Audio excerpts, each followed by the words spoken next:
눈이 저희 동네는 참 많이 왔습니다. 눈이 많이 와서 걱정을 했는데 서울 오니까 서울은 눈을 조금 내린 것 같아요.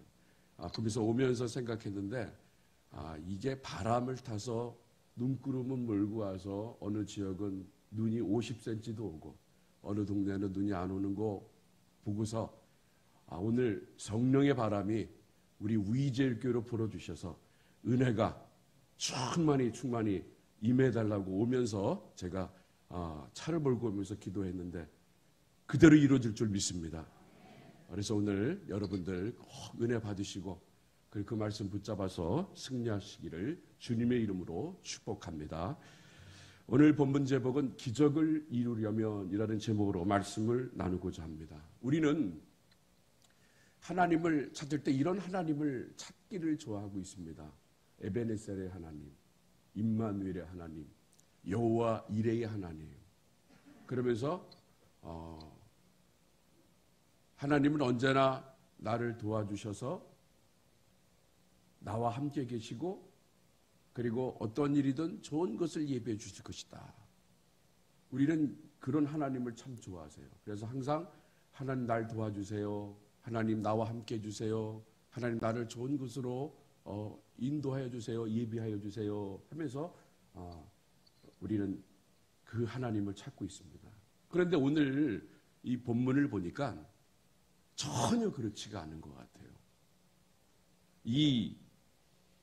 이해할 수 없는 일이 벌어지고 그리고 하나님의 요구가 너무 기가 막힙니다. 그래서 그 여인의 생각으로 하나님 해도 너무 아십니다. 어떻게 그럴 수 있습니까?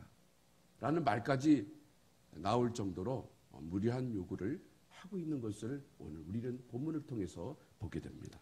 혹시 이 자리에 계신 여러분에게도 이런 고백이 나올 수 있는 분이 있는 줄 압니다. 하나님 어떻게 저렇게 저한테 이럴 수가 있습니까? 제가 얼마만큼 신앙생활을 잘하는데 왜 저에게 이런 환난을 주십니까? 왜 이런 무리한 요구를 하고 계십니까? 하나님 도저히 이해할 수 없습니다. 라고 마음속에 그 말을 되뇌인 분들이 있을 것입니다. 우리가 신앙생활을 하다 보면요, 우리 자신의 입장에서 보면 하나님은 우리의 생각으로 이해할 수 없는 요구를 하실 때가 참 많이 있습니다. 아브라함을 보세요. 아브라함도 100세 때 얻은 이삭을 하나님께서는 번제로 바치라고 합니다. 여러분, 말이 번제로 바치라고 그러지. 그것을 여러분 입장을 바꿔놓고 여러분 자식을 하나님께서 번제로 바치라고 하면 여러분은 어떻게 생각하실 거예요? 저한테 이런 하나님이 세상에 어디 있어? 원망하실 거예요. 그리고 그 말을 듣지 않습니다. 그러니까 늘 우리가 내 편대로 내 생각대로 생각해보면 내 입장에서 생각해보면 아브라함 마음을 이해할 수가 있어요. 그런데 우리는 늘 아브라함을 보면서 아브라함은 그럴 수 있겠지라고 생각을 합니다. 아닙니다. 아브라함도 우리하고 똑같은 성정을 가지고 있기 때문에 똑같은 생각을 하는 거예요. 그런데 그런 어려운 시험을 당할 때 그 어려운 하나님의 요구하심을 그대로 믿고 따랐더니 하나님께서는 그를 믿음의 사람으로 높여주셨다는 거예요. 오늘 본문에 바로 그런 차원에서 말할 수가 있습니다. 이스라엘에 3년 동안 비가 내리지 않았습니다. 가뭄입니다. 극심한 가뭄이 임합니다. 모든 사람들의 삶이 어렵습니다. 쪼달립니다. 이 상황에서 하나님은 엘리야 선지자를 훈련하십니다. 엘리야는 3년 가뭄을 예언하고 요단 앞에 그린 시냇가에서 시냇물을 마십니다. 그리고 하나님께서 까마귀를 통해서 보내주시는 떡과 고기를 가지고 삶을 살아가고 있습니다. 이제 얼마 후 이제 가뭄이 극심해지니까 그린 시냇가에 있는 시냇물도 다 말라버립니다. 엘리야는 걱정을 합니다. 이제 나도 굶어 죽겠구나. 그런데 하나님께서 엘리야에게 이렇게 말합니다. 사르밧으로 가라. 사르밧으로 가면 내가 예비한 한 여인을 만날 것이다. 그 말에 꿈을 가지고 엘리야는 사르밧으로 갑니다. 그런데 그곳에서 나무 가지를 줍고 있는 한 여인을 만나게 됩니다. 그녀는 지금 가지고 있는 전부, 가루, 밀가루 한 움큼과 기름 조금 남아있는 것밖에 없는 아주 극심한 가난에 빠져 있는 사람입니다. 그리고 또 그는 더 이상 버틸 수가 없어서 그 밀가루로 반죽을 해서 떡을 만들어서 그것을 먹고 죽으려고 작정한 그런 사람인 거예요. 이런 절박한 상황 속에 있는 여인에게 하나님은 엘리야를 보내십니다. 아무리 봐도 초라한 모습이라 처음에는 물을 달라고 합니다. 그리고 떡 한 조각을 가지고 오라고 말합니다. 그런데 이 여인의 대답은 뭐라고 그럽니까? 만들어 먹고 죽을 것밖에 없다는 것입니다. 기가 막힐 노릇입니다. 정말 이 엘리야를 하나님이 쓰시려면 이런 가난한 여자를 만나는 것보다는 좀 부유한 여자를 만나면, 부유한 사람을 만나면 먹을 걱정은 안 할 거 아니에요. 그런데 하나님께서는 굳이 이 여인을 만나게 하십니다. 엘리야 입장에서 더 답답한 거죠. 그런데 또 사르밧 이 여인의 입장에 봐도 그런 거예요. 가뭄이 심하여 견디다 못해 비장한 마음으로 마지막 음식을 만들려고 하는데 느닷없이 하나님의 사람 손짓하고 와서 물 좀 달라고 하고, 그리고 먼저 자기를 위하여 음식을 만들려고 하니 정말 어이없는 상황인 것입니다. 여러분 입장에서 한번 생각해 보세요. 할 수 있으세요? 나는 어려워 죽겠는데, 나는 시간 없어 죽겠는데, 나는 바빠 죽겠는데 하나님께서는 계속적으로 요구하세요. 사역을 해라. 더 열심히 예배드리고 더 열심히 기도 생활해라. 하나님은 계속적으로 요구하십니다. 하나님 내 형편 아시잖아요. 하나님 내 형편 아시는데 왜 하나님은 계속 이런 무리한 요구를 하고 계십니까? 내가 나가서 돈 벌어야 우리 가족이 살고, 내가 더 열심히 나 사회생활을 해야 우리 가족이 좀 넉넉해질 텐데 왜 그걸 하지 못하게 하고 계속 하나님은 요구하고 계십니까? 라고 말할 수가 있어요.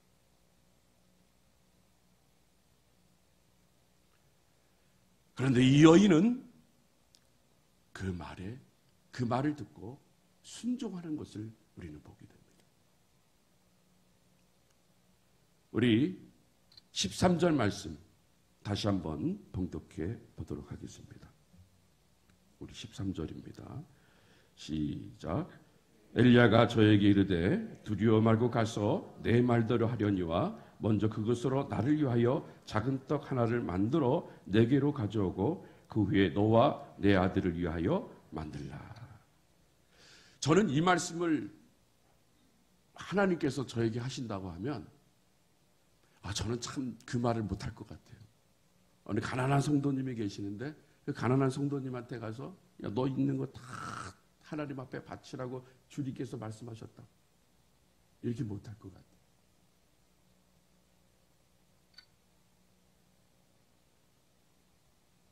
그런데 중요한 것은 무엇이냐면요. 하나님이 원하시는 것은 합리적인 생각이 아니라는 거예요. 내 생각대로 진행되길 원하시지 않는다는 거예요. 믿음은 무엇이냐 하면요. 믿음은 내 의지나 결단에 달려있지 않다는 거예요. 오직 한 가지 기준은 주님의 말씀이라는 거예요. 그래서 주님이 말씀하시면 그대로 전하는 것이 선지자의 역할이요. 그리고 주의 종의 사명인 것입니다.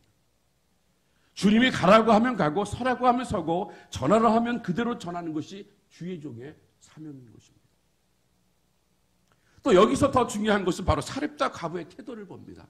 엘리야는 선지자니까 그렇다 쳐도 이 여인은 평신도예요.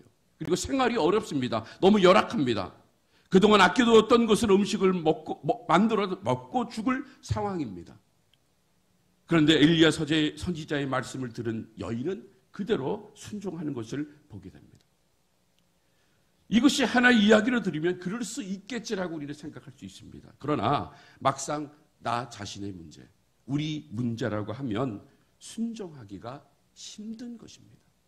그럼에도 불구하고 여인은 엘리야 손자에게 작은 떡 하나를 만들어 주는 것을 우리는 보게 됩니다.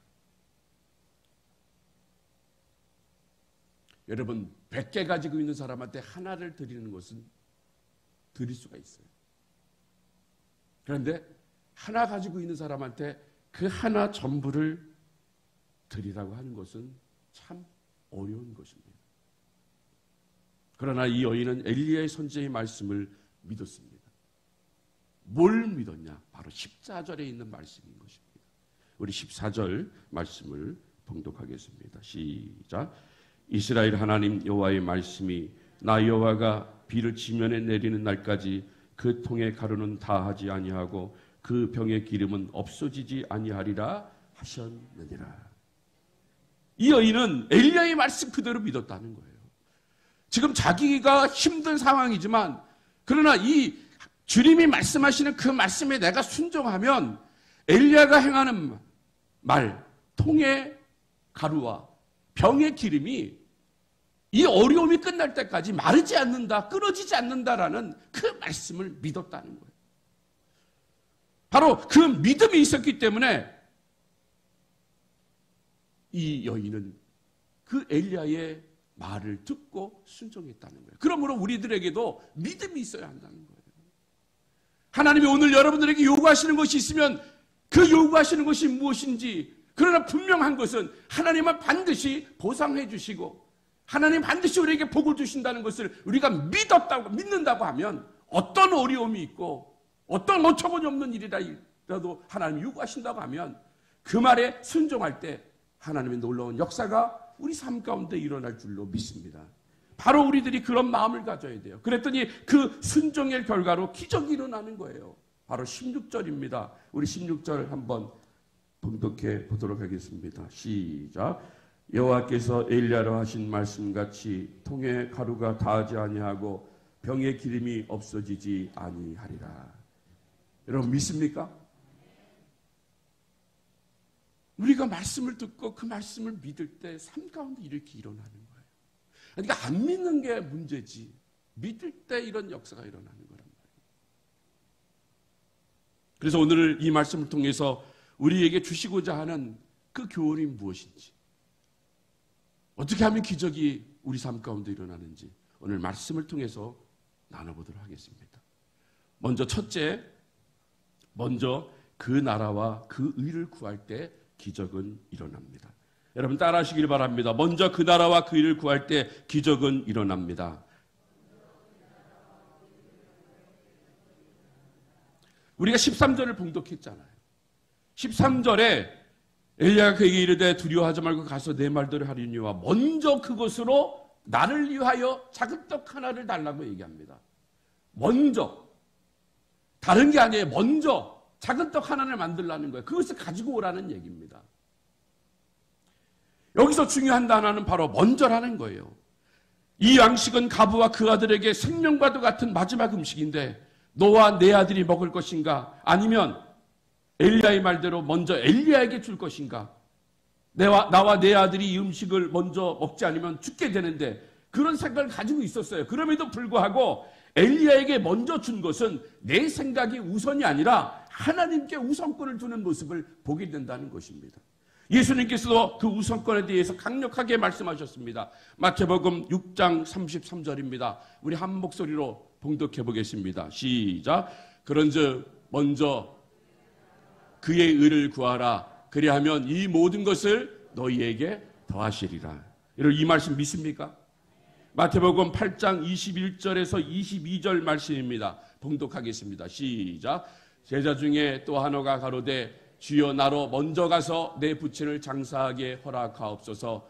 예수께서 가라사대 죽은 자들로 저희 죽은 자를 장사하게 하고 너는 나를 쫓으라 하시니라.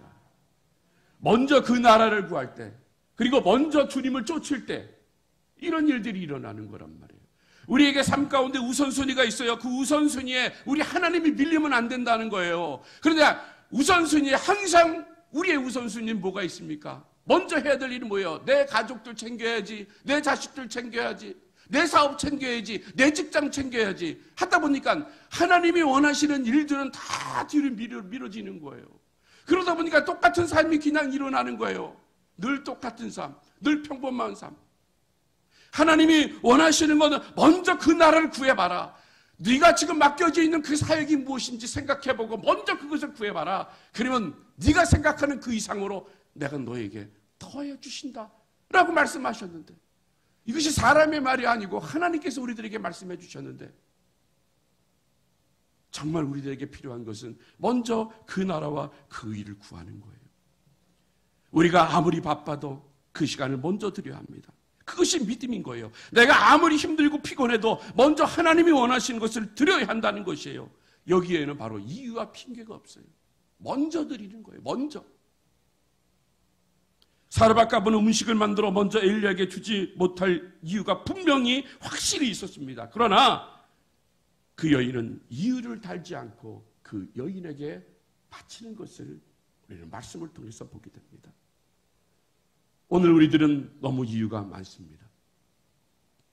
우리의 창조주가 되시고 우리의 구원자가 되시며 주인이 되시는 주님께 먼저 해야 될 일들이 많은데도 불구하고 우리는 그것을 뒤로, 후손위로 밀어버립니다. 그래서 우리는 본문의 가부를 통해서 도전을 받아야 합니다. 주님이 기뻐하시는 일에 우선적으로 시간을 투자해야 합니다.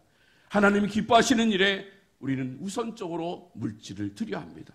하나님이 원하시는 일에 우리는 우선적으로 먼저 몸으로 봉사하고 섬겨야 한다는 것입니다. 바쁘고 피곤하고 시간이 없고 다른 중요한 일이 있고 이유를 분명히 달 수 있습니다. 그러나 이런 것들도 다 마음의 문제입니다. 우리의 마음이 하나님께 먼저 두는 것으로 되어 있으면 얼마든지 해결할 수 있는 것입니다. 이제 둘째를 생각해 보겠습니다. 두 번째입니다. 전부를 드릴 때 기적은 일어납니다. 따라하시길 바랍니다. 전부를 드릴 때 기적은 일어납니다. 하나님은 우리의 전부를 원하세요. 이것을 가리켜 우리는 뭐라고 헌신이라고 얘기합니다. 헌신. 아브라함에게 있어서 100세 때 얻은 이 이삭은 자신의 입장에서 봤을 땐 전부예요. 여러분 자식들, 자녀들 키워보잖아요. 전부잖아요.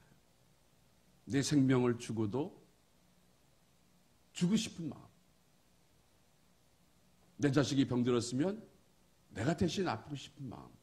이게 부모의 마음이에요. 말 그대로 자식은 전부입니다. 아브라함도 그래요. 전부입니다. 사르밧 가부에 있어서 이 마지막 남은 가루와 기름은 그의 양식의 전부였습니다. 그것을 엘리야는 자기에게 바치라고 한 것입니다. 이 과부는 남김없이 그 전부를 엘리야에게 바쳤습니다. 여러분, 우리가 종종 쓰는 말이 있죠. 올인이라는 말을 종종 씁니다. 이 올인이라는 말은 포커게임에서 가지고 있는 돈을 전부 다 거는 것을 올인이라고 하는데, 그것을 우리는 뭐라고 얘기해요? 모든 것을 거기에 다 투자하는 것을 올인이라고 그러죠. 그래서 나는 다 올인할 거야. 하나님께 다 올인할 거야 하는 거, 나 하나님 앞에 다 드릴 거야 라고 말하잖아요. 하나님은 바로 그것을 원하신다는 거예요. 성도가 한 달이는 세상에, 그리고 나머지 한 달이는 하나님께 두고 있는 사람을 우리는 뭐라고 얘기합니까? 양다리 신앙인이라고 얘기를 합니다. 누가복음 16장 13절 말씀에 그 말씀이 있습니다. 우리 봉독하겠습니다. 시작. 지파인이 두 주인을 섬길 수 없나니 혹 이를 미워하고 저를 사랑하거나 혹 이를 중히 여기고 저를 경히 여길 것임이니라. 너희가 하나님과 재물을 겸하여 섬길 수 없느니라. 지파인이 두 주인을 섬길 수 없어요. 하나를 중하게 여기게 되면 하나는 경하게 여기게 되는 거예요. 그래서 우리 믿는 사람은 재물과 그리고 하나님을 겸하여 섬길 수 없다는 거예요. 여러분, 과연 여러분 삶 가운데서 어디를 중하게 여기고 있고 어디를 경하게 여기고 있습니까? 정말 하나님을 전적으로 섬기고 계십니까? 아니면 물질을 섬기고 있습니까? 요새는 그런 말 하죠. 하나님 없으면, 하나님이 있어도 못하는 게 많다고 그래요. 근데 돈은 있으면 못하는 게 없다고 그래요. 하나님이 내가 마음 가운데 가득하면은요, 기쁨이 샘솟아야 되잖아요. 그런데 반대로 내 통장에, 내 지갑에 돈이 많으면, 창고가 많으면 막 힘이 생겨요.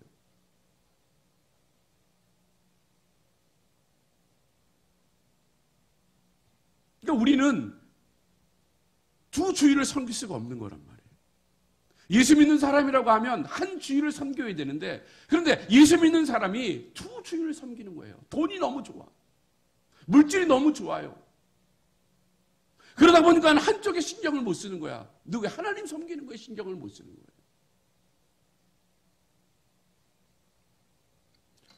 사랑하는 성도 여러분, 마태복음 22장 37절에 이렇게 말씀하십니다. 예수께서 가라사대 내 마음을 다하고 목숨을 다하고 뜻을 다하여 주 너희 하나님을 사랑하라 하셨으니라고 말씀하셨어요.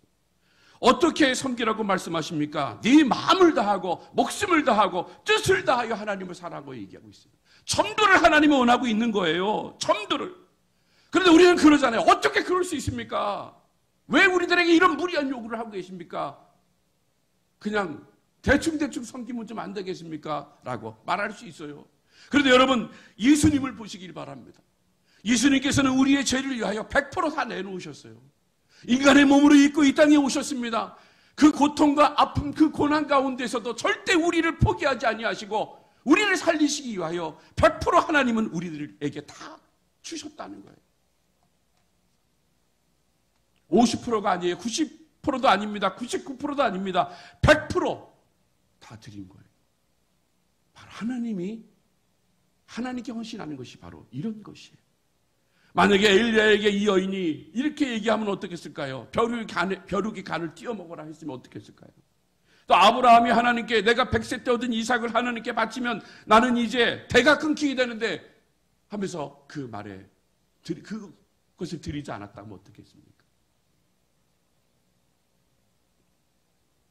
우리는 이것저것 묻지도 말고 따지지도 말고 주께서 원하신다고 할 때 한 번도 타보지 않은 어린 새 나귀를 예수님께 바친 사람처럼 하나님이 기뻐하신다면, 하나님이 원하신다면, 주님의 뜻이라면 내 생각은 접어두고 전부를 드릴 때 바로 여기에 기적이 일어나는 거예요. 이제 세 번째입니다. 순종할 때 기적은 일어납니다. 여러분 따라하세요. 순종할 때 기적은 일어납니다. 여러분, 우리가 이 시대에 살면서 얼마나 많은 정보를 얻어요. 핸드폰 속에 검색만 하면 온갖 지식이 다 우리가 알 수가 있어요.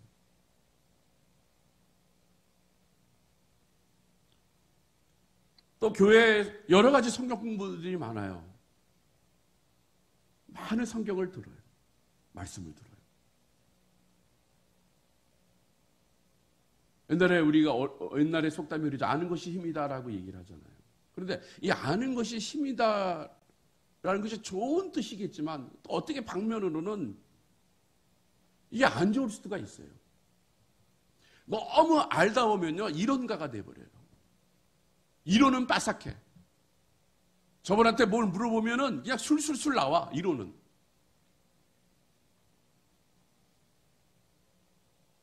우리가 성경을 많이 읽어도요, 많이 읽은 만큼 그 말씀하시는 것을 삶 가운데 그대로 실천하는 것이 중요한 건데, 그런데 많이는 알아요. 많이는 알지만 그러나 그 실천하는 게 너무 어렵다는 거예요. 실천하기 어렵다 보니까 결국 이중적인 가치관을 갖게 돼요. 사람들 보는 앞에서는 거룩한 척, 겸손한 척 보이지만 그러나 사람들이 안 볼 때는 그렇지 않는다는 거예요. 하나님이 원하시는 삶을 살아야 되는데 하나님이 원하시는 삶을 살지 못하는 거예요. 그래서 저는 이럴 때 어떻게 하냐면 성경, 그동안 보았던 성경책을 내려놓고 정말 성경책에서 말씀하신 것이 무엇인지를 한번 깊이 묵상하시고 그 깊이 묵상한 것을 한 가지라도 세상에 나가서 그것을 실천할 때 그때 하나님의 놀라운 역사가 일어나는 거지. 많이 안다고 그것이 좋은 게 아니라는 거예요.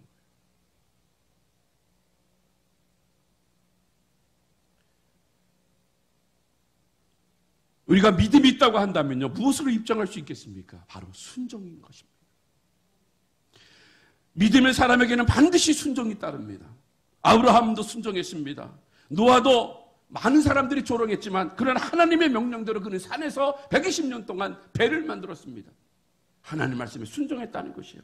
사르밧가보도 실제로 마지막 남은 양식을 엘리야에게 주었습니다. 엘리야의 말대로 그대로 순종했습니다. 15절에 뭐라고 나오냐면요, 이런 말씀이 나왔어요. 그가 가서 엘리야의 말대로 하였다라고 얘기합니다. 엘리야의 말을 듣고 그냥 끝난 것이 아니에요. 엘리야의 말을 듣고 그대로 행했다, 그대로 순종했다, 삶 가운데 그대로 이루어졌다. 이렇게 사르밧가보는 삶 가운데 드러냈다는 거예요. 순종의 모습으로 드러냈다는 것입니다. 여호수아가 이스라엘 백성들이 약속의 땅인 가나안 땅으로 들어가기 전에 하나님께서는 뭐라고 요구하십니까? 요단 강물에 제사장이 먼저 발을 담그라고 말씀하셨어요. 강이 범람해요. 물이 범람하는 그런 깊은 물인데도 불구하고 하나님이 명령하시니까 발을 담그는 거예요. 발을 담그는 순간 기적이 일어나는 거지. 실천하지 않고 순종하지 않고 그냥 보기만 하면 어떻게 기적이 일어나겠습니까?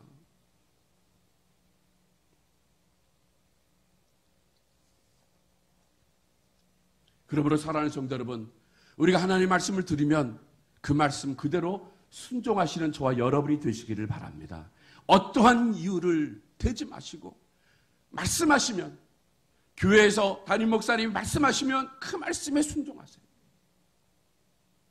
그것이 내 삶 가운데 나는 그럴 수가 없을 것 같아요 라고 하더라도요, 일단 내 생각은 접어두고 그냥 순종하세요. 그때 기적은 일어나는 거예요. 내 생각을 뛰어넘을 때 그때 기적이 일어나는 거지. 왜 모든 것들을, 모든 믿음, 모든 신앙생활을 내 범주, 내 생각의 범주에 가다 놓냐 말이에요. 그러지 말자는 거예요. 하나님은 원대하신 분이에요. 무한하신 분입니다. 여러분들에게 복을 주고 싶어도 여러분들이 받을 준비가 됐으니까 하나님이 복을 못 주는 거예요. 여러분 삶 가운데 기적이 일어나게끔 만들어야 되는데, 그러나 여러분은 그 기적을 이루지 않게끔 자기 생각에 너무나 빠져 있어요. 그러다 보니까 기적이 일어나지 않는 거예요. 이 사르밧가브를 통해서 우리가 배우는 것이 바로 그거예요.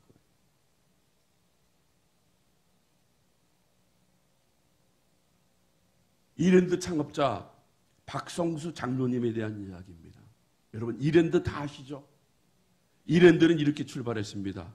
박 장로님은 하나밖에 없는 여동생이 있었어요. 그런데 부모님이 불신자와 결혼을 시키려고 하였습니다. 박 장로님은 결사적으로 반대하였습니다. 그러나 그 결혼은 억지로 강행이 되었습니다. 그래서 그는 너무나 화가 나서 이 여동생의 결혼식장에도 가지 않았습니다. 부모는 화가 나서 괘씸하다며 500만 원만 주면서 너는 이젠 우리 식구가 아니다 하며 내쫓아 버렸습니다. 그래서 그는 신촌에 2평짜리 가게를 얻어 옷장사를 시작했습니다. 계엄 예배를 드릴 때 그는 철저히 하나님 중심으로 가게를 운영하기로 서약하였습니다. 그리고 하나님께 기도했습니다. 하나님, 저는 하나님만 의지합니다. 하나님, 날 도와주세요.